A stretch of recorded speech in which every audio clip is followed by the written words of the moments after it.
မြန်မာငွေစက္ကူပေါ်ကချင်းသိရာဇဝင်နေ့တိုင်းပတ်စံသုံးနေကြပေမဲ့ငွေစက္ကူတွေပေါ်ကဒီချင်းသိကြီးကဘယ်ကရတာလဲဆိုတာသင်သတိထားမိပါသလားတချို့ကတောထဲကချင်းသိအစ်စ်ပုံလို့ထင်ကြတယ်တကယ်တော့ဒါဟာတရိတ်ဆန်ချင်းသိမဟုတ်ပဲမြန်မာမှုလက်ရာပဲဖြစ်ပါတယ်ဒီပုံစံကို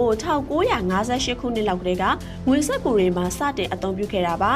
သမိုင်းမှတ်တမ်းတချို့အရာဒီချင်းသိပုံဟာရန်ကုန်မြို့ကန်တော်ကြီးနားကတိမ်ဖြူဖျားမုတ်ဦးမှာရှိတဲ့ချင်းသိရုပ်ကြီးကိုနမူနာယူပြီးရေးဆွဲခဲ့ရလို့ဆိုကြပါရယ်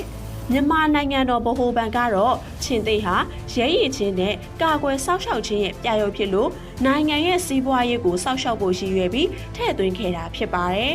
အခုနောက်ပိုင်းဗိုလ်ချုပ်ပုံနဲ့ပတ်စံတွေပြန်ထွက်လာပေမဲ့ချင်းသိပုံပတ်စံတွေကတော့မြန်မာလူမျိုးတွေရဲ့စိတ်ထဲမှာကဏ္ဍဝေတစ်ခုအနေနဲ့ရှိနေတော့မှာပဲ